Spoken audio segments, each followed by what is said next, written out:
Hello students, let's resume our Haryana GK quick revision series.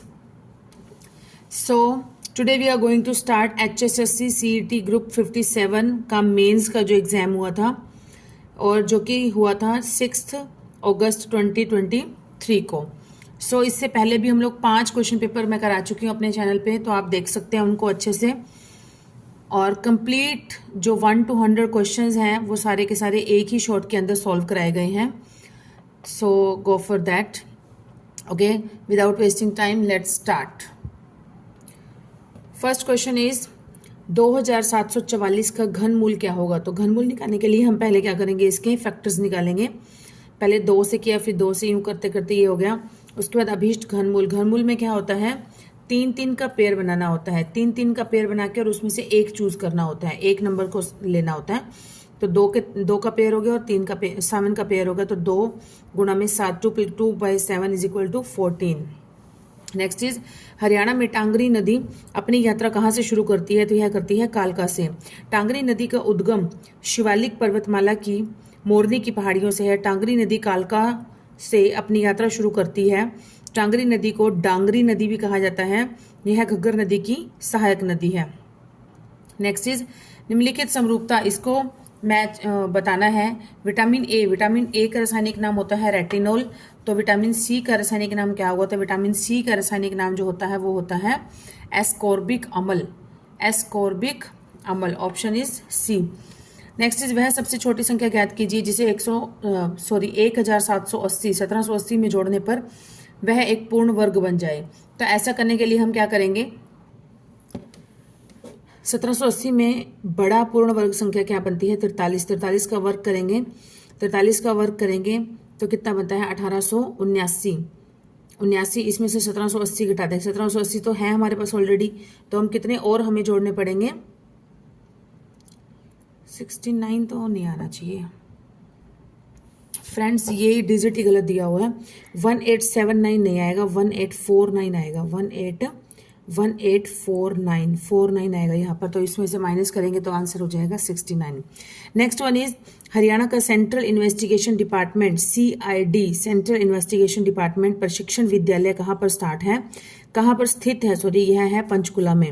Haryana का CID प्रशिक्षण विद्यालय पंचकुला में स्थित है। CID प्रशिक्षण विद्यालय में अपराधों की जांच एवं खुफिया काम करने से जुड़े प्रशिक्षण दिए जाते हैं। CID भारतीय पुलिस की जांच एवं खुफिया शाखा है।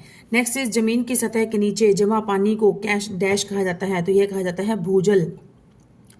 जमीन की सतह के नीचे के पानी को भूजल कहा जाता है। जमीन की सतह पर खोदा गया गड्ढा जिससे पानी निकाला जाता है वह कुआं होता है। नहरें मानव के द्वारा निर्मित जल मार्ग होती हैं जिसका उपयोग अधिकांशतः कृषि जल के रूप में किया जाता है। पहाड़ियों या पहाड़ों से जल का नीचे की ओर गिरना झरना कहलाता है। डैश एक फुट स्टूल है जिसमें विभिन्न रंगों और पैटर्न में धागों को आपस में गूंथ कर एक सीट बनाई जाती है। तो किसे कहते हैं, इसे कहते हैं पीडी। आपने देखा होगा देसी अपने घरों में जो होती है छोटी सी पीडी होती है, बहुत ही कलरफुल धागों से, उसको चारपाई का एक बहुत ही शॉर्ट मॉडल होती है पीडी जो होती है। पीडी एक छोटा स्टूल है जिसमें विभिन्न रंगों में पैटर्न में धागों को आपस में गूंथकर एक सीट बनाई जाती है। यह चौकोर आकृति की छोटी सी सीट होती है। इसे स्थानीय रूप से 25सी भी कहा जाता है। पीडी के पीछे की तरफ हमेशा एक अलग डिजाइन होती है। नेक्स्ट इज अवांछित पदार्थ को पानी में मिलाने को डैश कहा जाता है। तो यह कहा जाता है जल प्रदूषण। अवांछित पदार्थ को जल में मिलाने को जल प्रदूषण कहा जाता है। जल प्रदूषण का मुख्य कारक मानव या जानवरों की जैविक या औद्योगिक क्रियाओं से उत्पन्न पदार्थ जल प्रदूषण को घुली हुई ऑक्सीजन की मात्रा द्वारा मापा जाता है। जल प्रदूषण एक वैश्विक समस्या है।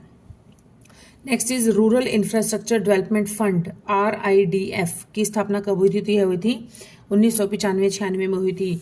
RIDF ग्रामीण अवसंरचना संरचना और विकास निधि की स्थापना वर्ष 1995-96 में हुई थी। इसका संचालन राष्ट्रीय कृषि और ग्रामीण विकास बैंक द्वारा किया जाता है। इस भारत सरकार द्वारा RIDF के अधीन 39 पात्र स्मारक या अनुबंध हैं। RIDF का मुख्य उद्देश्य है राज्य सरकारों को ऋण प्रदान करना ताकि वे चल रही ग्रामीण अवसंरचना परियोजना को पूरा कर सकें। नेक्स्ट इज प्रथम 40 प्राकृतिक संख्याओं का औसत ज्ञात कीजिए। तो यह है 20.5।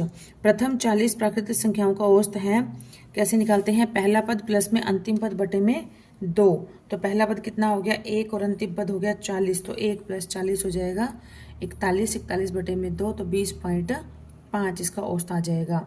नेक्स्ट इज हरियाणा के किस प्रमुख हिंदी लेखक ने लॉर्ड कर्जन के कार्यों की तुलना नादिर शाह से की थी। तो किसने की थी, यह की थी बाल मुकुंद गुप्त ने, बाल मुकुंद गुप्त ने की थी। हरियाणा के प्रसिद्ध प्रमुख हिंदी लेखक बाल मुकुंद गुप्ता ने लॉर्ड कर्जन की तुलना नादिर शाह से की थी। ये भारतेंदु एवं द्विवेदी युग की मध्यवर्ती कड़ी के लेखक थे। ये हास्य विनोद से पूर्ण निबंधों के लिए जाने जाते हैं। इनकी प्रमुख रचनाएं हैं शिव शंभू के चिट्ठे और खत, रत्नावली की नाटिका, हरिदास एवं मंडल भगिनी आदि। प्रधानमंत्री जन धन योजना डैश में शुरू की गई थी। तो यह की गई थी 28 अगस्त 2014 में शुरू की गई थी। प्रधानमंत्री जन धन योजना 28 अगस्त 2014 में शुरू की गई थी। इस योजना के तहत बुनियादी बचत, जमा खाते, प्रेषण, बीमा, क्रेडिट, पेंशन जैसी वित्तीय सेवाएं उपलब्ध कराई जाती हैं। इस योजना के तहत देश के प्रत्येक नागरिक का जीरो बैलेंस पर बैंक में खाता खोला जाता है। इस योजना का लाभ केंद्र व राज्य सरकार के कर्मचारी नहीं उठा सकते। नेक्स्ट इज हरियाणा के मसानी बांध निम्नलिखित में से किस नदी पर बनाया गया है। तो यह बनाया गया है साहिबी नदी पर।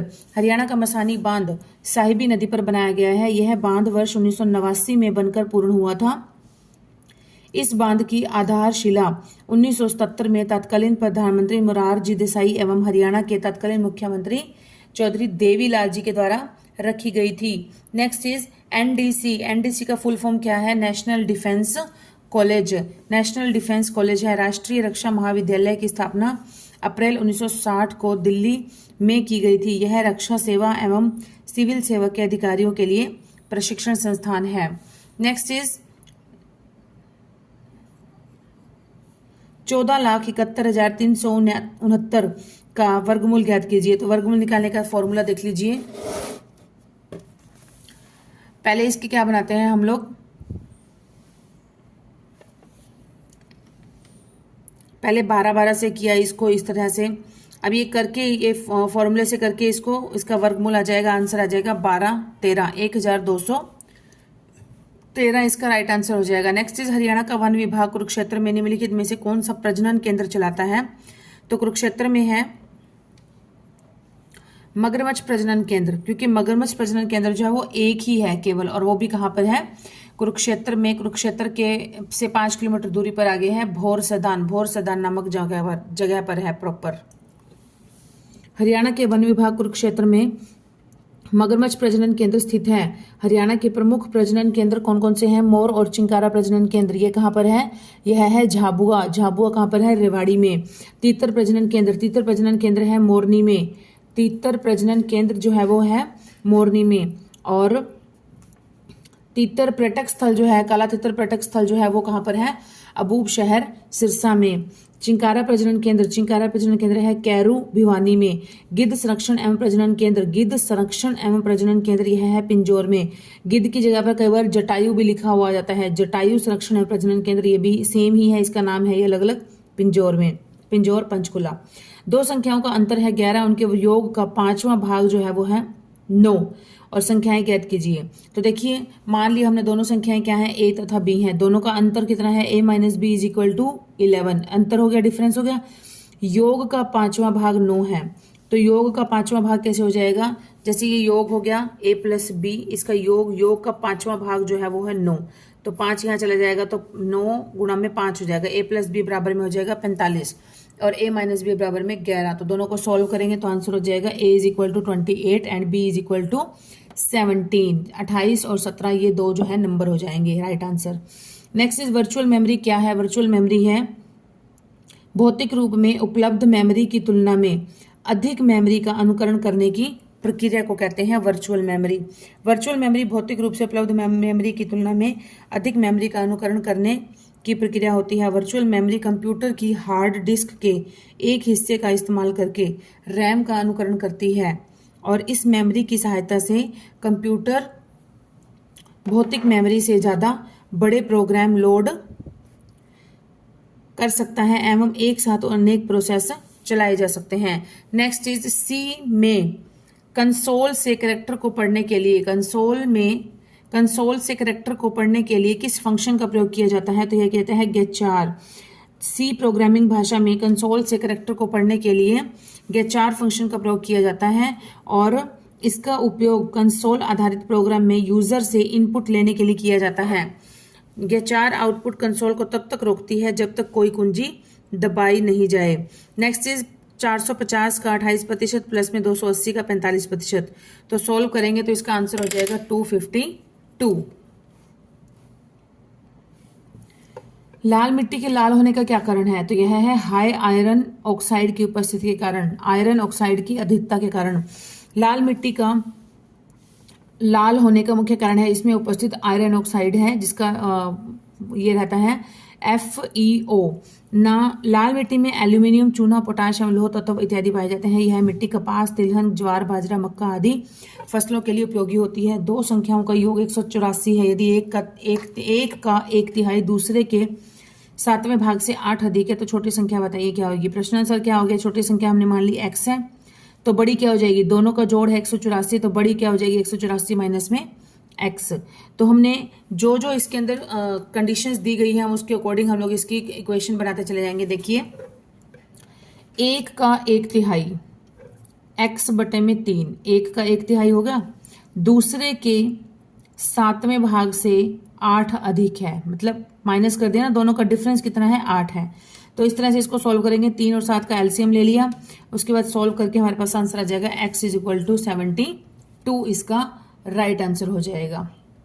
नेक्स्ट इज यदि एक रेडियो 490 रुपए में खरीदा जाता है और 465 रुपए 50 पैसे में बेचा जाता है तो हानि का प्रतिशत बताइए कितना हो जाएगा? तो देखते हैं हम लोग हानि प्रतिशत निकालने का फॉर्मूला क्या होता है? हानि बटे में क्रय मूल्य गुणा में 100। क्रय मूल्य ही नीचे आता है हमेशा, चाहे लाभ प्रतिशत निकालना हो चाहे हानि प्रतिशत, क्योंकि लाभ और हानि जो होते हैं वो क्रय मूल्य पर ही होते हैं। तो हानि कितनी हो जाएगी? 490 माइनस में 465.50 बटे में 490 गुणा में 100। तो इसको माइनस करके ये आ गया और आंसर आ जाएगा हमारा 5%। निम्नलिखित में से कौन सी झील हरियाणा के रोहतक जिले में स्थित है? तो रोहतक जिले में स्थित है तिलियार झील। तिलियार झील जो है वो हरियाणा के रोहतक जिले में स्थित है। नेक्स्ट है करण झील। करण झील कहाँ पर है? ये भी करनाल में है, करनाल। और ब्रह्म सरोवर ये कहाँ पर है? कुरुक्षेत्र में है। ब्लू बर्ड झील ये कहाँ पर है? ब्लू बर्ड झील ये है हमारे हिसार में। नेक्स्ट इज निम्नलिखित समीकरण में प्रश्न चिन्ह के स्थान पर कौन सा मान आएगा? 4 से 1/2 प्लस 3 से 1/6 प्लस में क्वेश्चन मार्क प्लस में 2 से 1/3 बराबर में 13 से 2/5। तो इसको जब हम सॉल्व करेंगे, सॉल्व करने पे इसका आंसर हो जाएगा 3 सही 2/5। सॉल्व कैसे करना है ये यहाँ पर दिया गया है प्रॉपर स्टेप बाय स्टेप, तो आप यहाँ पर देख सकते हैं कैसे सॉल्व किया हुआ है। नेक्स्ट इज निम्नलिखित समरूपता को पूर्ण कीजिए। मछली, एक्वेरियम, कुक्कुट डैश। मछली को कहाँ रखा जाता है? मछली के रहने का स्थान होता है एक्वेरियम। और उसी प्रकार कुक्कुट के रहने का स्थान कौन सा होता है? ये होता है form. Next is dash Haryana के पहले समाचार पत्र हरियाणा झज्जर के संपादक थे, तो यह कौन थे? दीनदयाल शर्मा। दीनदयाल शर्मा हरियाणा के पहले समाचार पत्र हरियाणा झज्जर के संपादक रहे थे और यह हरियाणा में प्रकाशित होने वाला पहला समाचार पत्र है। भारत में प्रकाशित होने वाला पहला अखबार कौन सा था? भारत में प्रकाशित होने वाला पहला अखबार था हिक्कीज बंगाल गजट था। हिक्कीज बंगाल गजट था। इसका पहला संस्करण 1780 को प्रकाशित किया गया था। नेक्स्ट क्वेश्चन इज यदि 2x + 3y + z is equal to 55 and x + z minus y is equal to 4, y minus x + z is equal to 12 है तो z का मान क्या हो जाएगा? तो यहाँ पर हम देखते हैं इसको। 2x + 3y + z is equal to 55, x minus y + z is equal to 4 minus x। अब यहाँ पर क्या है? x y z की सीरीज में हमने कर दिया इसको सीधा सीधा, जैसे मतलब एक्स वाई जेड जो भी प्लस माइनस था उसको आगे पीछे कर दिया, उसका साइन जो है। सोल्व करेंगे क्या हो जाएगा? वाई से वाई कैंसिल हो गया, एक्स से एक्स कैंसिल हो गया, दोनों कैंसिल हो गया, 2z आ गया, 2z is equal to 16, z is equal to 8 answer आ जाएगा। नेक्स्ट इज कर्नाटक राज्य सहकारी विपणन फेडरेशन लिमिटेड किसकी आपूर्ति में महत्वपूर्ण प्रमुख भूमिका निभाता है? तो यह निकलता है उपरोक्त सभी, मतलब रासायनिक उर्वरक भी, कृषि उपकरण भी और कीटनाशकों का भी। कौन है ये? कर्नाटक राज्य सहकारी विपणन फेडरेशन लिमिटेड। रासायनिक उर्वरक, कृषि उपकरण, कीटनाशक आदि की आपूर्ति में प्रमुख भूमिका निभाता है और इस फेडरेशन की निगरानी कृषि मंत्रालय के अधीन होती है। यह बीज एवं कृषि फसलों के आयात निर्यात कार्य को संभालता है। यह वर्ष 1947 में इसको अस्तित्व में आया था ये। Next is RKVY। RKVY इसका पूर्ण रूप क्या है? तो इसका पूर्ण रूप है राष्ट्रीय कृषि विकास योजना। RKVY राष्ट्रीय कृषि विकास योजना। और इस योजना के तहत कृषि क्षेत्र में 4% की वृद्धि दर हासिल करने का लक्ष्य रखा गया था। यह योजना कृषि मंत्रालय के तहत कृषि सहकारिता विभाग के द्वारा 2007-8 में शुरू की गई थी। नेक्स्ट इज निम्नलिखित में से किसे हरियाणवी भाषा की पहली फिल्म माना जाता है? तो यह माना जाता है धरती को, जो कि कब रिलीज हुई थी? 1968 में रिलीज हुई थी। और हरियाणवी भाषा की सबसे पहली सफलतम फिल्म, सफल भी दूसरी को बहुरानी को माना जाता है, लेकिन सफलतम सबसे ज्यादा सफल फिल्म कौन सी थी? यह थी हमारी चंद्रावल फिल्म, और जिसके जो गीत थे, सॉन्ग्स जो थे, वो बहुत ज्यादा फेमस हुए थे। 1984 में रिलीज हुई थी ये। नेक्स्ट है क्षेत्रफल की दृष्टि से भारत दुनिया का कौन सा सबसे बड़ा देश है? तो यह हमने बार बार पढ़ा है, 7वां सबसे बड़ा देश है। भारत का क्षेत्रफल है 32,87,263 वर्ग किलोमीटर। और रूस, कनाडा, अमेरिका, चीन, ब्राजील, ऑस्ट्रेलिया, ये इससे पहले के 6 हैं। फर्स्ट नंबर पर है रूस, सेकंड पर है कनाडा, थर्ड पर है अमेरिका, देन 4 चीन, 5 पे है ब्राजील, 6 पे है ऑस्ट्रेलिया और 7 पे है India. Next is computer program में सब रूटीन्स के बारे में निम्नलिखित में से कौन सा सही है? तो यह है सब रूटीन्स का अपना लोकल वेरिएबल का सेट हो सकता है, अपना लोकल वेरिएबल का सेट हो सकता है, यही बिल्कुल ठीक लग रहा है इसमें।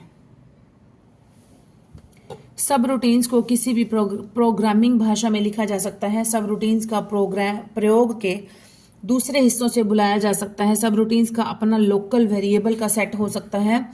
सब रूटीन्स का उपयोग गणना करने, डेटा में बदलाव करने इत्यादि कार्यों में प्रयोग किया जाता है।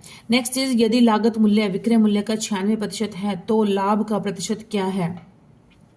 तो लाभ का प्रतिशत क्या हो जाएगा? 4.17%। लागत मूल्य बराबर में विक्रय मूल्य गुणा में 96 बटे में 100, 96% है। तो लागत मूल्य विक्रय मूल्य का 96% हो जाएगा 24 बटे में 25। तो लागत कितनी? लागत मतलब होगा क्रय मूल्य, लागत जितने हमने पैसे लगाए हैं तो क्रय किया है, क्रय मूल्य 24 हो गया, विक्रय मूल्य 25 हो गया, तो 25 माइनस 24 1/24 हो जाएगा गुणा में 100। तो ये प्रतिशत निकालने के लिए हो जाएगा, तो 4.17% इसका राइट आंसर हो जाएगा। नेक्स्ट वन इज लोगों के बीच आवश्यक वस्तुओं का विनियमित और नियंत्रित वितरण क्या कहलाता है? तो यह कहलाता है सार्वजनिक वितरण प्रणाली। सार्वजनिक वितरण प्रणाली भारतीय खाद्य सुरक्षा प्रणाली है। यह प्रणाली उपभोक्ता मामले, खाद्य और सार्वजनिक वितरण मंत्रालय के अधीन स्थापित है। इसका संचालन केंद्र तथा राज्य सरकार की संयुक्त जिम्मेदारी को तहत किया जाता है। भारत सरकार ने गरीबों पर विशेष ध्यान केंद्रित करते हुए जून 1997 में टीपीडीएस की शुरुआत भी की। टीपीडीएस यदि एक निश्चित भाषा में A को A1, B को 2 तथा इसी तरह कोड किया जाता है तो उस कोड में BIDDIC को कैसे कोडित किया जाएगा? तो हम देखते हैं B का क्या हो जाएगा? 2। तो इसकी अल्फाबेटिकल जो प्लेस वैल्यू है वही बताई गई है। A का 1 हो गया, B का 2 हो गया, तो इस तरह से 2, B का हो गया 2, I का हो गया 9, D हो गया 4, I फिर से 9 और C क्या हो गया 3। तो ये C जो ऑप्शन है ये बिल्कुल राइट आंसर हो जाएगा। C ऑप्शन जो है यहाँ पर बिल्कुल राइट आंसर हो जाएगा, बिल्कुल इजीएस्ट वे में ही दिया हुआ था ये तो। नेक्स्ट है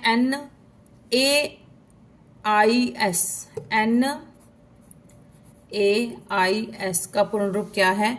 तो यह है national agriculture insurance scheme. NAIS national agriculture insurance scheme. NAIS का पूर्ण रूप है नेशनल एग्रीकल्चर इंश्योरेंस स्कीम। राष्ट्रीय कृषि बीमा योजना NAIS जून 1999 में शुरू की गई थी फसल बीमा योजना है। इसका उद्देश्य प्राकृतिक आपदाओं या फसलों की विफलता की स्थिति में किसानों को वित्तीय सहायता प्रदान करना है। नेक्स्ट क्वेश्चन इज 800 रुपए की राशि साधारण ब्याज की दर से 3 वर्षों में 920 रुपए हो जाती है, तो ब्याज की दर को अगर 3% बढ़ा दिया जाए तो यह राशि कितनी हो जाएगी? तो देखिए अभीष्ट राशि है 920 प्लस में 800 गुणा में प्लस 3 गुणा में 3, तो इसको सॉल्व करेंगे तो ये हो जाएगा 992 हो जाएगा, 992। नेक्स्ट ए और बी मिलकर किसी कार्य को 4 दिन में करते हैं। ए अकेला उस काम को 12 दिन में करता है, तो बी अकेला उस काम को कितने दिन में पूरा कर सकता है? तो देखिए बी के अकेले का समय निकालने के लिए क्या हो जाएगा? समय का गुणनफल बटे में समय का अंतर। समय का गुणनफल हो गया 12 गुणा में 4 और अंतर हो जाएगा 12 माइनस में 4, तो ये आंसर आ जाएगा डिवाइड करके 6 दिन। नेक्स्ट इज आकांक्षी जिलों का परिवर्तन कार्यक्रम की घोषणा डैश द्वारा की गई थी, तो यह की गई थी किसके द्वारा की गई थी? नीति आयोग के द्वारा। आकांक्षी जिलों का परिवर्तन कार्यक्रम, आकांक्षी जिलों का परिवर्तन कार्यक्रम की घोषणा किसके द्वारा की गई थी? नीति आयोग के द्वारा की गई थी, और यह कार्यक्रम जनवरी 2018 में लॉन्च किया गया था। इसका मुख्य उद्देश्य था देश भर के कम विकसित जिलों को तेजी से प्रभावी ढंग से बदलाव करना। नेक्स्ट इज एक साइकिल सवार 2 मिनट 30 सेकंड में 750 मीटर की दूरी तय करता है, तो साइकिल सवार की गति किलोमीटर प्रति घंटा में क्या हो जाएगी? तो निकालेंगे इसकी गति, गति मतलब चाल, चाल बराबर दूरी बटा समय, दूरी कितनी है? 750 मीटर बटे में 2 मिनट और 30 सेकंड, दोनों को सेकंड में चेंज किया तो हो जाएगा 150 सेकंड, डिवाइड करके आया 5, और जब उसको किलोमीटर प्रति घंटा में निकालना है तो 18 बटा 5 से मल्टीप्लाई करना होता है, तो 5 से 5 कैंसिल, तो ये हो जाएगा 18 किलोमीटर प्रति घंटा। यदि डी बराबर 4 है और कवर बराबर है 63, तो बेसिस का क्या हो जाएगा? तो यहाँ पर डी की जो इंग्लिश अल्फाबेट्स होते हैं उनमें प्लेस वैल्यू होती है 4, तो कवर की क्या हो जाएगी? कवर सी 3, ओ 15, वी 22, ई 5 और आर 18, तो सबको प्लस किया तो आया 63। तो बेसिस को भी ऐसे करेंगे, बी की क्या होती है? 2, 1, देन 19, 9, 19, सबको प्लस किया तो आया हमारे पास 50। 50 is the B option. Next is IMRB। IMRB का क्या फुल फॉर्म होती है? तो यह होती है Indian market research bureau. Indian market research bureau IMRB का पूर्ण रूप है Indian market research bureau. IMRB का भारत में मुख्यालय है मुंबई में। इसकी मूल कंपनी हिंदुस्तान थॉम्पसन एसोसिएट्स है, जिसका स्वामित्व मार्टिन सोरेल के WPP ग्रुप PLC के पास है। IMRB को ब्रिटिश मार्केट रिसर्च ब्यूरो की तर्ज पर बनाया गया है। नेक्स्ट इज हरियाणा के हिसार हवाई अड्डे को औपचारिक रूप से डैश अंतर्राष्ट्रीय हवाई अड्डे के रूप में जाना जाता है, तो यह जाना जाता है अग्रसेन, महाराजा अग्रसेन अंतर्राष्ट्रीय हवाई अड्डे के रूप में जाना जाता है। और हिसार हवाई अड्डे के नाम परिवर्तन की घोषणा कब की गई थी? जुलाई 2021 को मुख्यमंत्री मनोहर लाल खट्टर जी के द्वारा की गई थी। विश्व का सबसे बड़ा डेल्टा कौन सा है? तो यह है सुंदरवन डेल्टा। सुंदरवन डेल्टा है विश्व का सबसे बड़ा डेल्टा है। सुंदरवन का डेल्टा है, यह गंगा एवं ब्रह्मपुत्र नदियों के संगम पर बना है और इसे बंगाल डेल्टा या ग्रीन डेल्टा के नाम से भी जाना जाता है। यह डेल्टा भारत के पश्चिमी बंगाल एवं बांग्लादेश में स्थित है। नेक्स्ट इज एक्स ने वाई का परिचय देते हुए कहा कि वह मेरे पिता की पोती का पति है।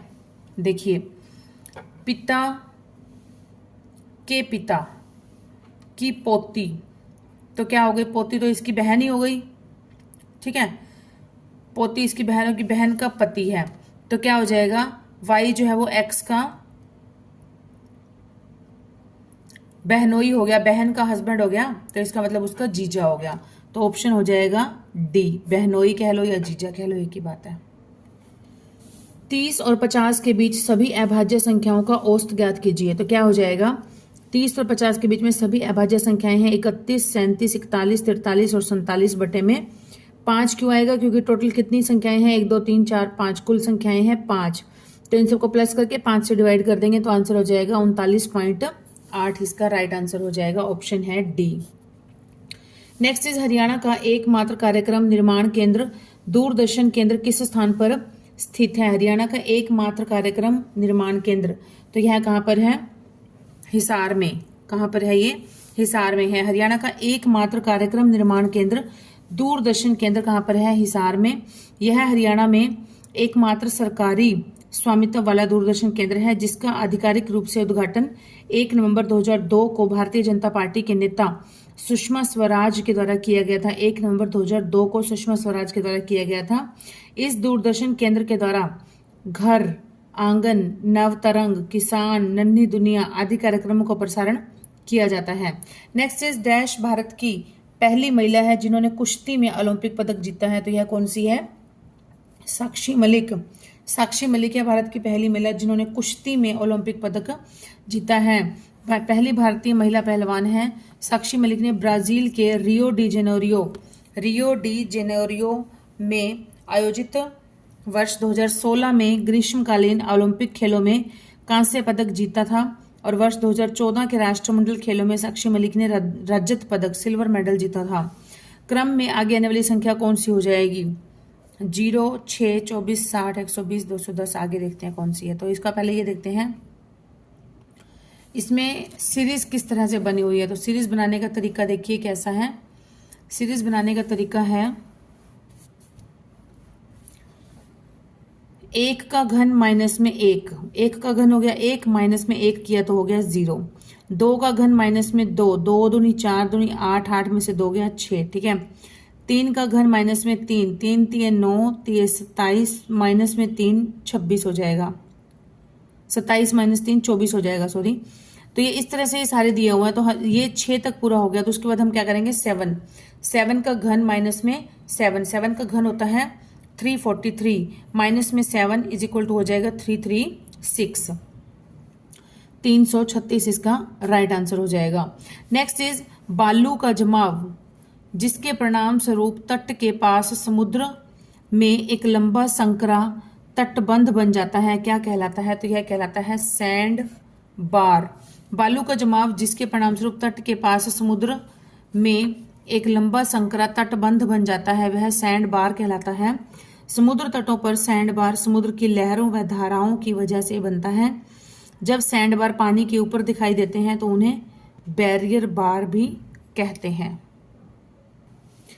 नेक्स्ट क्वेश्चन इज प्रसिद्ध हस्तियों में से किसे अक्सर हरियाणा के गांधी के नाम से जाना जाता है? तो हरियाणा के गांधी के नाम से जाना जाता है मूलचंद जैन को। बाबू मूलचंद जैन को हरियाणा के गांधी के रूप में जानते हैं। इनका जन्म सोनीपत जिले के सिकंदरपुर माजरा नामक गांव में 1915 को हुआ था। इनकी मृत्यु 1997 में करनाल में हुई थी।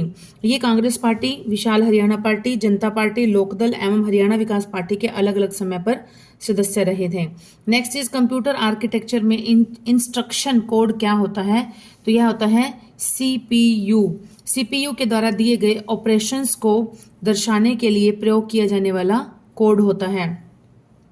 कंप्यूटर आर्किटेक्चर में इंस्ट्रक्शन कोड बिट्स का एक समूह होता है जो कि कंप्यूटर को एक विशिष्ट ऑपरेशन करने का निर्देश देता है या सेंट्रल प्रोसेसिंग यूनिट सीपीयू के द्वारा किए गए ऑपरेशंस को दर्शाने के लिए प्रयोग किए जाने वाला इंस्ट्रक्शन कोड है। नेक्स्ट क्वेश्चन इज 108, 288 और 360 का महत्तम समापवर्तक क्या होगा? महत्तम समापवर्तक निकालेंगे तो इसके HCF हाईएस्ट कॉमन फैक्टर क्या होता है? तीनों के फैक्टर निकालेंगे। 108 के हो जाएंगे 36 गुणा 3, 288 36 गुणा 8, 360 का हो जाएगा 36 गुणा में 10। तो 36 36 36 तीनों में कॉमन आ रहा है तो इसका हाईएस्ट कॉमन फैक्टर क्या हो जाएगा? 36 हो जाएगा। 36 is the right answer A. Next is पृथ्वी के सबसे बाहरी ठोस आवरण या ढांचे को क्या कहा जाता है? तो यह कहा जाता है अर्थ क्रस्ट कहा जाता है। सबसे बाहरी जो होता है वो होता है क्रस्ट। पृथ्वी के सबसे बाहरी ठोस आवरण या फिर ढांचे को अर्थ क्रस्ट कहा जाता है। मुख्यतः पृथ्वी की 3 परतें हैं। कौन कौन सी? भूपरपट्टी, मेंटल एवं कोर। भूपरपट्टी क्या होती है? चट्टान की बाहरी परत होती है जिस पर कि सजीव एवं निर्जीव अवस्था पाई जाती है। मेंटल यह अर्ध ठोस मैग्मा परत है जो लोहा, मैग्नीशियम एवं सिलिकॉन से बनी होती है।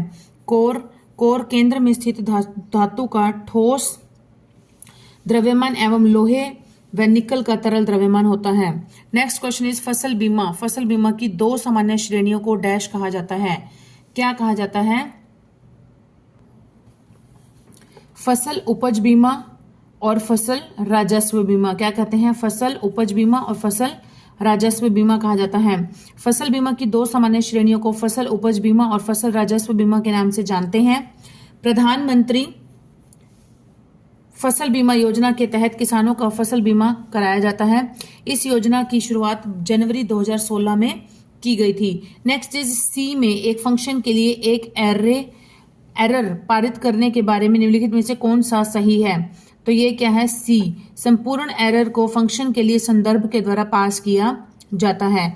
सी में एक फंक्शन के लिए एक एरर पारित करने के लिए संपूर्ण एरर को फंक्शन के लिए संदर्भ द्वारा पास किया जाता है। सी प्रोग्रामिंग भाषा में किसी फंक्शन के लिए त्रुटि को अंकित करने तरीका फंक्शन या रिटर्न वैल्यू होता है। नेक्स्ट इज डैश सबसे महत्वपूर्ण और व्यापक श्रेणी है। इसमें 40% भूमि क्षेत्र शामिल है। वास्तव में पूरा उत्तरी मैदान इन्हीं मिट्टी से ही बना हुआ है। तो यह कौन सी मिट्टी है? यह है जलोढ़ मिट्टी। भारत का उत्तरी मैदान का निर्माण सिंधु, गंगा एवं ब्रह्मपुत्र जैसी प्रमुख नदियों द्वारा लाई गई मिट्टी से हुआ है। इसे जलोढ़ मिट्टी के नाम से भी जानते हैं। इस मिट्टी में चूना, पत्थर, पोटाश एवं फास्फोरस की मात्रा अधिक होती है। यह सबसे उपजाऊ मिट्टी है और उत्तरी मैदान को राष्ट्र का अन्न भंडार कहा जाता है। नेक्स्ट इज निम्नलिखित में से कौन सा आरेख हाथियों, भेड़ियों, जानवरों का सही प्रतिनिधित्व करते हैं? तो यह कौन सा करता है? यह करता है सी, क्योंकि भेड़ और हाथी ये सारे क्या होते हैं? जानवर होते हैं। लेकिन ना ही तो कोई भेड़ हाथी होती है और ना ही कोई हाथी भेड़ होता है, इसलिए C is the right diagram. Next is एक तस्वीर की ओर इशारा करते हुए एक आदमी ने अपने दोस्त से कहा कि वह मेरे पिता की पत्नी क्या हो गई? उसकी माँ हो गई। के इकलौते बेटे, इकलौता बेटा खुद ही हो गया जब है ही इकलौता, की बेटी है। तो उस लड़की का आदमी से क्या संबंध है? तो उस लड़की का आदमी से है कि वो उसकी बेटी है। लड़की का आदमी से संबंध है कि वो बेटी है और जो आदमी है वो उसका क्या हो गया? पिता हो गया। नेक्स्ट इज सिंधु घाटी सभ्यता की कलाकृतियों को सुरक्षित रखने के लिए कौन सा संग्रहालय बनाया गया है? तो यह बनाया गया है राखीगढ़ी संग्रहालय जो है वो बनाया गया है। और ये राखीगढ़ी संग्रहालय कहाँ पर है? यह है हमारा हिसार में है। सिंधु घाटी सभ्यता की कलाकृतियों को सुरक्षित रखने के लिए हरियाणा में राखीगढ़ी संग्रहालय स्थित है। और राखीगढ़ी सिंधु घाटी सभ्यता का ऐतिहासिक स्थल है। यहाँ से प्राक हड़प्पा एवं परिपक्व हड़प्पा युग के प्रमाण प्राप्त हुए हैं। इस स्थल का उत्खनन 1997 से 1999 में अमरेंद्र नाथ के द्वारा किया गया था। नेक्स्ट वन इज निम्नलिखित में से कौन सी संख्या 3 से विभाज्य है? तो ये 3 से विभाजित होने का एक बहुत ही इजी सा एक फॉर्मूला होता है कि जितनी भी एक संख्या के अंदर जितने भी अंक होते हैं सभी अंकों को जोड़ कर लेना होता है, जोड़ करके 3 से डिवाइड करना होता है। अगर वो 3 से प्रॉपर डिवाइड हो जाता है, पूरा डिवाइड हो जाता है, तो वह पूरी की पूरी संख्या चाहे वो कितनी भी बड़ी हो, पूरी की पूरी संख्या 3 से विभाजित हो जाएगी। सेम रूल ही 9 का होता है। 9 से विभाजित होने का भी यही रूल होता है कि एक संख्या के सभी अंकों का योग अगर 9 से विभाजित हो जाता है तो वह पूरी संख्या भी 9 से विभाजित हो जाएगी। लेट्स सी 5 और 4 9, 9 और 1 10, 10 और 3 13, 13 और 2 15 और 6 21। एक मिनट, 5 4 9, 9 और 1 10, 10 और 3 13, 13 और 2 15, 15 और 6 21। तो यहाँ पर क्या आ गया आंसर? ये आ गया हमारा 21। 21 3 के पहाड़े में आता है, 3 7 21, हाँ जी आता है। नेक्स्ट देखते हैं 1 2 3 4, तो इसका टोटल हो गया 4। 4 जो है वो 3 से डिवाइड नहीं होता है, तो ये हमारा रॉन्ग हो जाएगा। नेक्स्ट है 5 और 9 14, 14 और 6 20, 20 और 7 27, 27 और 1 28, 28 और 3 31। टोटल इसका टोटल आया 31। 31 जो है वो 3 से विभाजित नहीं होता है, तो कौन सा विभाजित होता है? 21। ये कौन सा नंबर है? ए जो है वो इसका राइट आंसर हो जाएगा। जब इसका योग 3 से विभाजित हो गया तो पूरी की पूरी संख्या भी 3 से विभाजित हो जाएगी। नेक्स्ट वन इज डैश विज्ञापन का सबसे व्यापक रूप और भारतीय ग्रामीण जनता का पसंदीदा है। तो यह कौन सा है? Wall painting. वॉल पेंटिंग, लेकिन जो पिछला हमने पेपर किया था उसमें इसका क्या दिया हुआ था? भित्ति चित्र। भित्ति चित्र, प्रॉपर हिंदी में लिखा हुआ था भित्ति चित्र, और यहाँ पर क्या है, वॉल पेंटिंग। वॉल पेंटिंग जो है वो विज्ञापन का, किसी भी चीज की ऐड करने का सबसे व्यापक रूप है और भारतीय ग्रामीण जनता का पसंदीदा है। इसलिए वॉल पेंटिंग विज्ञापन ब्रांड संचार करना का लक्षित दर्शकों तक पहुंचाने का आकर्षक तरीका है। जैसे आपने देखा होगा बहुत बड़ी बड़ी पेंटिंग्स की जाती हैं किसी भी तरह की कोई भी चीज की ऐड करने के लिए दीवारों पर, गांवों में ज्यादातर यही चीजें होती हैं, आप देखना। इसमें भी स्पेशली ग्रामीण जनता का ही पूछा गया है। वॉल पेंट जो है वो अभियान लक्षित संदेश और सोशल मीडिया का ध्यान आकर्षित कराने में भी प्रभावी है। नेक्स्ट इज पंजाब उच्च न्यायालय की सीट चंडीगढ़ में किस वर्ष के दौरान स्थानांतरित हुई थी? तो यह हुई थी हमारी 1955 में हुई थी। पंजाब उच्च न्यायालय की सीट है चंडीगढ़ में 1955 में शिफ्ट हुई थी। चंडीगढ़ पंजाब उच्च न्यायालय की सीट जनवरी 1955 को चंडीगढ़ स्थानांतरित कर दी गई थी। राज्य पुनर्गठन अधिनियम 1956 के तहत पटियाला और पूर्वी पंजाब राज्य को 1 नवंबर 1956 में पंजाब राज्य में विलय कर दिया गया था। पंजाब हरियाणा उच्च न्यायालय 1 नवंबर 1966 से अपने वर्तमान रूप में संचालित है। यदि प्लस का अर्थ है डिवाइड करना, माइनस का अर्थ है मल्टीप्लाई करना, डिवाइड का अर्थ है प्लस करना और मल्टीप्लाई का अर्थ है माइनस करना, तो इसकी वैल्यू बतानी है। यहाँ पर साइन जो दिए गए इनको चेंज कर करके इसके अकॉर्डिंग वैल्यू क्या बन जाएगी, तो हम देखते हैं। 36 गुणा में 12 जमा में 4 भाग में 6 प्लस 2 माइनस 3, तो परिवर्तन इसको जब चेंज कर देंगे इसके साइन तो क्या बन जाएगा, मल्टीप्लाई को हमने चेंज किया है माइनस में। देखो माइनस का अर्थ है मल्टीप्लाई, तो मल्टीप्लाई का अर्थ है माइनस। तो 36 माइनस में 12 भाग में 4 प्लस में 6 भाग में 2 गुणा में 3। तो जो हमारा एक फॉर्मूला होता है बोर्ड मास का BODMAS, इसके अकॉर्डिंग हम लोग करेंगे। इसमें B और D तो है नहीं, इसमें तो D है, B और O नहीं है, D है डिवाइड। सबसे पहले हम क्या करेंगे, डिवाइड। 12 को 4 से डिवाइड करेंगे 3, 6 को 2 से डिवाइड किया 3, ठीक है। उसके बाद हम करेंगे मल्टीप्लाई हो जाएगा 3 गुणा में 3 9। फिर हमारा हो जाएगा एडिशन देखेंगे क्या है ये, 36 और 9 दोनों प्लस के हैं, 45 हो गया, माइनस में 3 हो गया, तो आंसर आ गया हमारे पास 42 is the right answer. Next one is Niagara नदी कहां पर पाई जाती है? तो नियाग्रा नदी पाई जाती है उत्तरी अमेरिका में, कनाडा के ओंटारियो प्रांत एवं अमेरिका के न्यूयॉर्क राज्य की सीमा पर नियाग्रा नदी स्थित है। इस नदी का प्रसिद्ध जलप्रपात जो है वो नियाग्रा जलप्रपात है। नियाग्रा नदी एरी झील से निकलती हुई ओंटारियो झील तक बहती है। नेक्स्ट इज किसी एंटीजर वेरिएबल को मेमोरी आवंटित करने के उद्देश्य से मैलोक का उपयोग करने के लिए निम्न में से कौन सा सिंटैक्स सही है? तो इसका आंसर हो जाएगा C, मैलोक साइजियो INT। नेक्स्ट इज 72, 108 और 2100 का लघुत्तम समापवर्तक निकालना है, LCM निकालना है।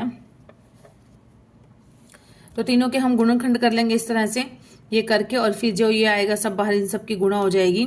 तो क्या हो जाएगा इसका 2 गुणा 2 गुणा 2 गुणा 3 गुणा 3 गुणा 3 गुणा में 175, तो इन सबको मल्टीप्लाई करके आ जाएगा 37,800। ये हमारा हो जाएगा राइट आंसर इसका। लुक डिस्क शेड्यूलिंग एल्गोरिदम क्या है? लुक डिस्क शेड्यूलिंग एल्गोरिदम यह है एक डिस्क शेड्यूलिंग एल्गोरिदम है जो डिस्क आर्म की वर्तमान स्थिति के सबसे करीब के अनुरोधों को पूरा करता है और उस दिशा में कई और अनुरोध ना होने पर दिशा बदल देता है। Next is look disk scheduling algorithm yes arm की वर्तमान स्थिति के सबसे करीब के अनुरोधों को पूरा करता है और उस दिशा में कोई और अनुरोध न होने पर दिशा बदल देता है। Look disk scheduling algorithm disk arm की गति को कम करने के लिए डिजाइन किया जाता है। नेक्स्ट वन इज डैश परत क्रस्ट के नीचे होती है, तो कौन सी परत होती है? मेंटल परत होती है। मेंटल परत क्रस्ट के नीचे होती है। पृथ्वी की आंतरिक संरचना की मुख्य 3 परतें हैं, कौन कौन सी? भूपर्पट्टी, मेंटल, कोर। मेंटल यह अर्ध ठोस मेगा परत है जो कि लोहा, मैग्नीशियम एवं सिलिकॉन से बनी होती है। नेक्स्ट इज शिवालिक पहाड़ियां हरियाणा के निम्नलिखित में से किस जिले में नहीं पाई जाती हैं? तो किस जिले में नहीं पाई जाती? सिरसा जिले में। अंबाला, पंचकुला, यमुनानगर सब जगह पाई जाती है, लेकिन सिरसा में नहीं पाई जाती। शिवालिक की पहाड़ियों का विस्तार हरियाणा के अंबाला, पंचकुला, यमुनानगर जिले में है शिवालिक की पहाड़ियां हिमालय के दक्षिण में स्थित हैं, हिमालय के दक्षिण में स्थित हैं और हरियाणा के उत्तर पूर्व में स्थित हैं, हरियाणा के पूर्व में स्थित है। शिवालिक पहाड़ियों का विस्तार हरियाणा के सिरसा जिले में नहीं है। नेक्स्ट चीज, वह सबसे बड़ी संख्या याद कीजिए जिसे 62, 132 और 237 को भाजित करने पर प्रत्येक मामले में समान शेषफल बचे। तो देखिए अभीष्ट संख्या हम लोग मान लेते हैं, क्या मान ली हमने कि 132, बड़ी में से छोटी माइनस करेंगे, फिर बड़ी में से छोटी माइनस करेंगे, फिर ऐसे कर लेंगे। तो देखिए इसको कैसे सॉल्व कर रखा है, 132 माइनस में 62, 237 माइनस में 132, 237 माइनस में 62 का HCF कितना हो जाएगा, ये हो जाएगा 70, 105 तथा 175 का HCF, तो ये हो जाएगा 35, 35 गुणा 2, 35 गुणा 3 और 35 गुणा 5, तो 35, 35, 35 तीनों में कॉमन आ रहा है, तो जो कॉमन होता है वही तो HCF होता है, तो यहाँ पर क्या हो जाएगा 35, इसका राइट आंसर हो जाएगा। नेक्स्ट इज सीढ़ीदार किनारों वाली गहरी और संकरी घाटी को डैश कहा जाता है, तो ये कहते हैं गोर्ज, क्या कहते हैं इसे, गोर्ज कहा जाता है। सीढ़ीदार किनारों वाली गहरी और संकरी घाटी को गोर्ज कहा जाता है। गोर्ज अंग्रेजी के वी आकार की घाटी की जैसे होती है। सिंधु घाटी ट्रांस हिमालय के कराकोरम और लद्दाख श्रेणी के मध्य बहती है, हिमालय के कराकोरम और लद्दाख श्रेणी के बीच में बहती है, जो भारत के सबसे गहरे गोर्ज का निर्माण करती है। Next is inter function communication के बारे में निम्न में से कौन सा कथन सही है, तो यह है इंटर फंक्शन कम्युनिकेशन फंक्शन के बीच जानकारी प्राप्त करने के लिए फंक्शन तर्क और वापसी वैल्यू के उपयोग को संदर्भित करता है। Next is inter function communication function के बीच जानकारी पास करने के लिए फंक्शन तर्क और वापसी वैल्यू के उपयोग को संदर्भित करता है। इंटर फंक्शन कम्युनिकेशन से तात्पर्य किसी विशिष्ट कार्य को करने के लिए कॉलिंग फंक्शन एवं कॉल किए गए फंक्शन के बीच डेटा का प्रवाह है। नेक्स्ट इज निम्नलिखित अनुक्रम में लुप्त संख्या ज्ञात कीजिए, 1, 3, 3, 6, 7, 9 डैश फिर 12, 21। तो इसको देखते हैं कैसे कर रखा है, 1 + 2 फिर 3, 3, 3 + 3, 3, 3 + 4,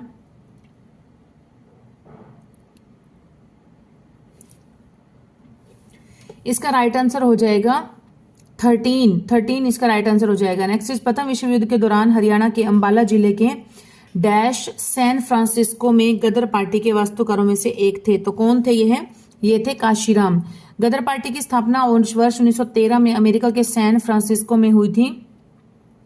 गदर पार्टी के संस्थापक थे अध्यक्ष सरदार सोहन सिंह भाकना।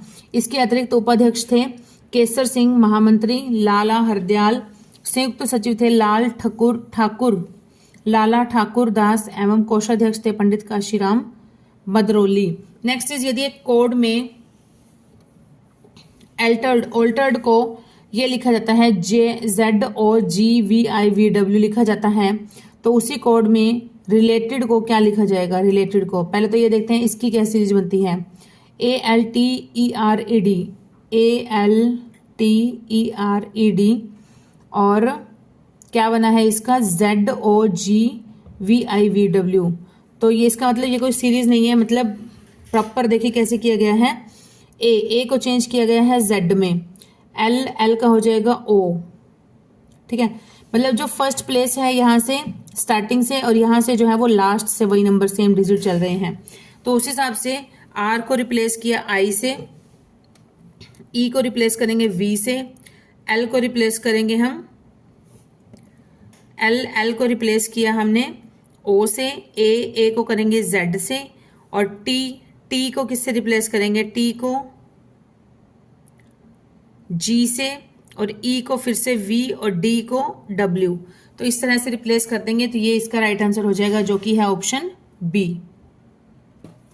नेक्स्ट इज ग्रामीण बाजारों का वर्गीकरण क्या है, तो ग्रामीण बाजारों का वर्गीकरण है उपरोक्त सभी, उपभोक्ता बाजार, सेवा बाजार और औद्योगिक बाजार। ग्रामीण बाजार वृहद बाजारों का धरातलीय भाग है जो हमें आर्थिक वृद्धि एवं गरीबी उन्मूलन जैसे महत्वपूर्ण वृद्धि लक्ष्यों की पूर्ति का अवसर प्रदान करते हैं।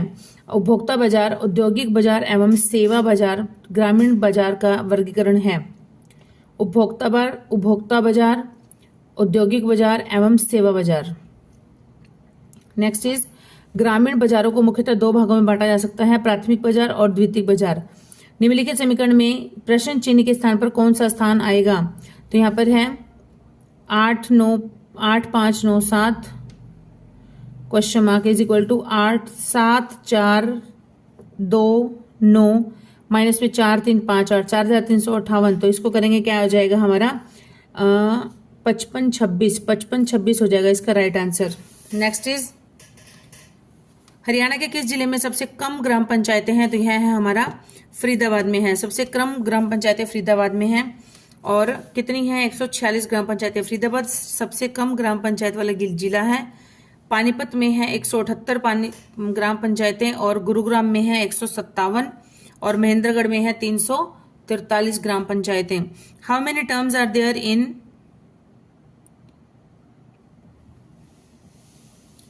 इसको देखिए कैसे सॉल्व करेंगे हम लोग। 81 को 2 की पावर n, 4 की पावर n, 8 की पावर n। तो इसको सॉल्व करेंगे हम 2 4 8 16 सीरीज कंप्लीट करनी है। बीच में जो डैश है 1 का वर्ग हो गया, 1 की पावर 1, 2 की पावर 2, 3 की पावर 3, 4 की पावर 2 की पावर 3, 2 की पावर 4। ठीक है, तो ये हो जाएगा 1 हो गया, 2 की पावर 2, 2 दूनी 4 हो गया, फिर आगे 2 दूनी 4 दूनी 8 हो गया, 2 दूनी 4 दूनी 8 दूनी 16 हो गया। तो 2 की पावर n, 2 की पावर n पर लास्ट डिजिट दिया गया है 1024 नंबर दिया गया है। तो हमने ये बताना है n कितने हैं, n की वैल्यू फाइंड आउट करनी है। तो 2n हमने n मान लिया क्योंकि हमें एग्जैक्ट वैल्यू फाइंड आउट करनी है अभी। 2n इज इक्वल टू 1024, 2 से इसको डिवाइड कर दिया तो ये क्या हो जाएगा 2 की पावर 10 हो जाएगा। तो 2 जो है बेस कैंसिल हो जाएगा तो n इज इक्वल टू आ जाएगा 10, n इज इक्वल टू 10 इसका राइट आंसर हो जाएगा। नेक्स्ट इज प्रोग्रामिंग में डिपेंडेंट स्टेटमेंट क्या होता है? प्रोग्रामिंग में डिपेंडेंट स्टेटमेंट होती है एक स्टेटमेंट होती है जो कि प्रोग्राम में अन्य स्टेटमेंटों को के निष्पादन पर निर्भर करती है। तो इसे कहते हैं डिपेंडेंट स्टेटमेंट। यदि सरल शब्दों में कहा जाए कि किसी घटक के सही तरीके से काम करने के लिए किसी दूसरे घटक पर निर्भर रहना। हरियाणा में कितनी बार राष्ट्रपति शासन लगा है? तो यह लगा है 3 बार। 3 बार राष्ट्रपति शासन लगा है। कब? पहली बार नवंबर 1967 में, दूसरी बार अप्रैल 1977 में और तीसरी बार अप्रैल 1991 में लगा है। भारत में पहली बार राष्ट्रपति शासन पंजाब में 1951 भारत में पहली बार लगा था 1951 में 1951 में। और हरियाणा में जो पहली बार लगा था वो नवंबर 1967 में लगा था। भारत राज्य के संवैधानिक तंत्र विफल होने पर किसी भी राज्य में अनुच्छेद 356 राष्ट्रपति शासन लगाया जा सकता है। नेक्स्ट इज निम्न समीकरण में प्रश्न चिन्ह के स्थान पर क्या आएगा?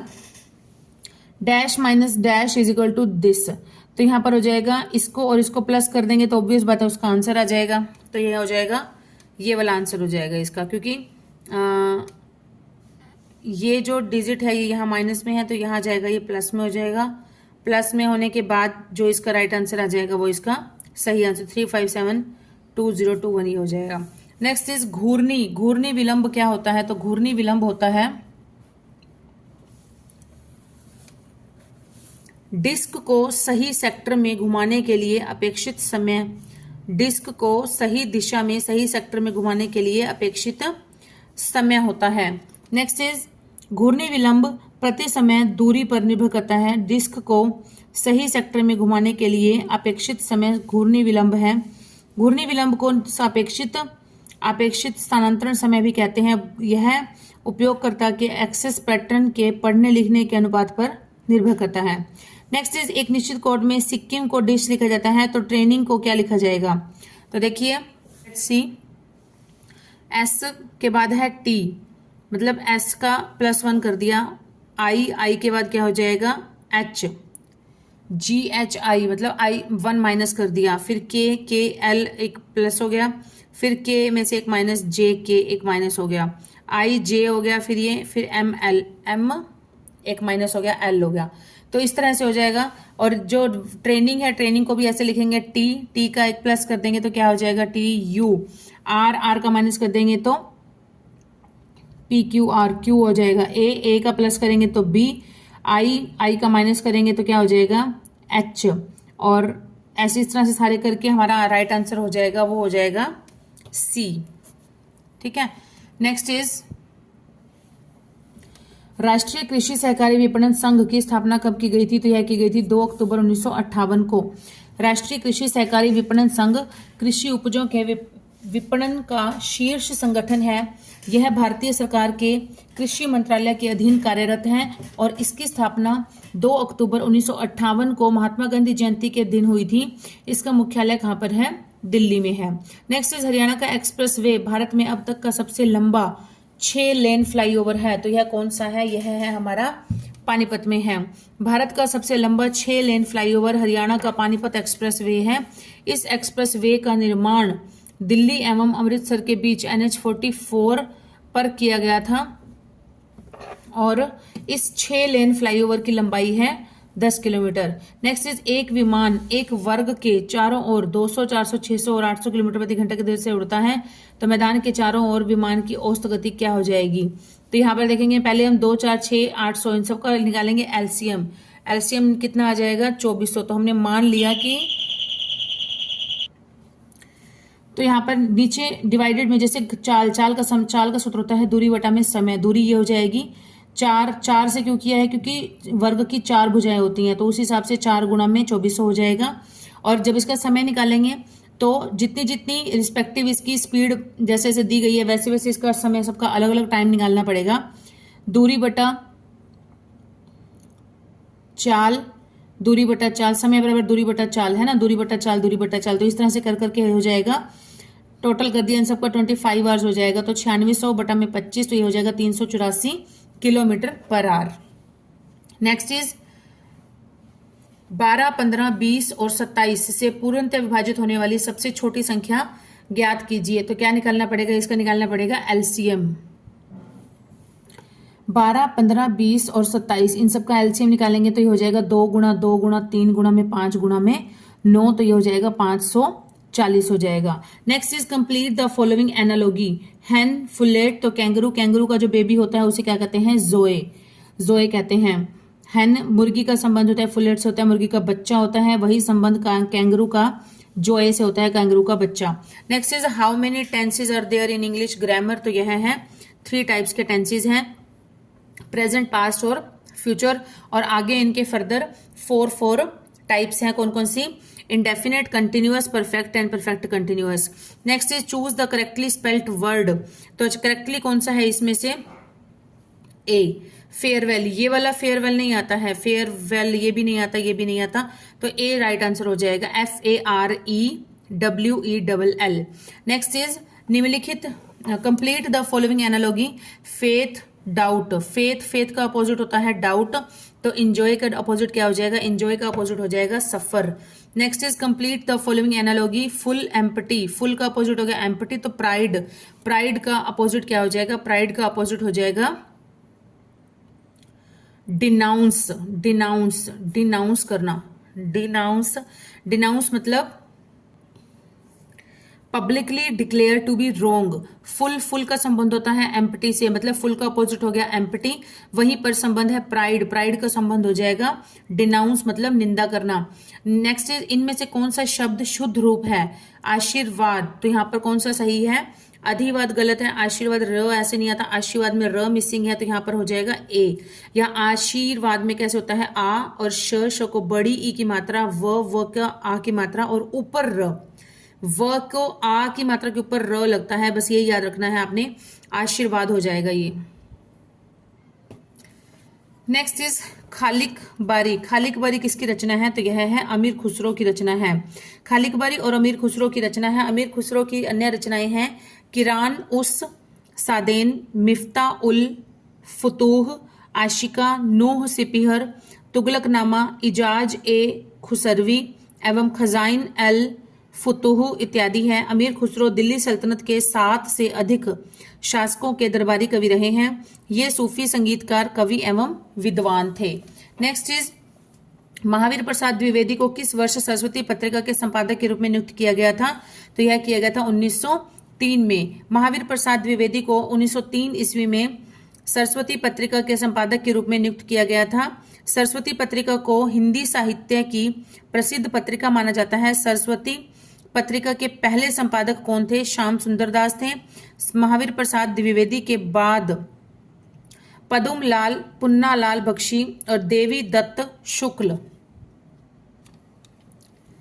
श्रीनाथ सिंह एवं श्रीनाथ चतुर्वेदी सरस्वती पत्रिका के संपादक हुए हैं। इस पत्रिका का प्रकाशन इलाहाबाद से शुरू हुआ। नेक्स्ट इज शोरसैनी अपभ्रंश से किस उपभाषा का विकास हुआ है? तो यह हुआ है पश्चिमी राजस्थानी का। शोरसैनी अपभ्रंश मध्यकाल में उत्तरी भारत की एक प्रमुख भाषा थी। शोरसैनी अपभ्रंश से ब्रज भाषा, राजस्थानी, पहाड़ी हिंदी, पश्चिमी हिंदी आदि उपभाषाओं का विकास हुआ। शोरसैनी अपभ्रंश से पश्चिमी हिंदी में हरियाणवी, ब्रज, कन्नौजी एवं बुंदेली बोलियों को शामिल किया गया है। Next and the last question of this question paper, Hindi में वचन के कितने भेद हैं? तो यह हम सब जानते हैं, 2 भेद हैं। कौन कौन से? एक वचन, बहुवचन। संज्ञा, सर्वनाम, विशेषण एवं क्रिया के जिस रूप से संख्या का पता चले वह वचन कहलाता है। वचन के 2 भेद हैं, एक वचन, बहुवचन। एक वचन संज्ञा के जिस रूप से किसी एक व्यक्ति, वस्तु, प्राणी, पदार्थ आदि के एक होने का बोध हो उसे एक वचन कहते हैं। और बहुवचन होता है संज्ञा के जिस रूप से किसी व्यक्ति, वस्तु, प्राणी, पदार्थ आदि का एक से अधिक होने का बोध हो वह बहुवचन कहलाता है। तो स्टूडेंट्स, आज हमारी यहाँ क्वेश्चन पेपर यहाँ पर कंप्लीट होता है। 100 क्वेश्चंस आप देख सकते हैं कंप्लीट हो गए हैं हमारे। तो जल्दी ही मिलेंगे नेक्स्ट वीडियो में नए क्वेश्चन पेपर के साथ। आपको दिखाई दे रहा होगा नीचे, इसके साथ हम ये करेंगे ग्रुप सी के जो और रह गए हैं इन्हीं को कंटिन्यू करेंगे। और till then keep studying and keep hard working. बहुत अच्छा लग रहा है आप लोग सपोर्ट कर रहे हैं, पर कम सपोर्ट कर रहे हैं, प्लीज थोड़ा सा ज्यादा कीजिए। मोटिवेशन मिलता है और तो क्या है, आपके हल्का सा एक टच करने से कुछ नहीं जाता है, लेकिन सामने वाले को बहुत अच्छा मोटिवेशन मिल जाता है जिससे कि वो और अच्छे से और एनर्जेटिक होकर काम करने में बिजी हो जाता है। So students, keep studying and keep hard working and please do support this channel. Bye students.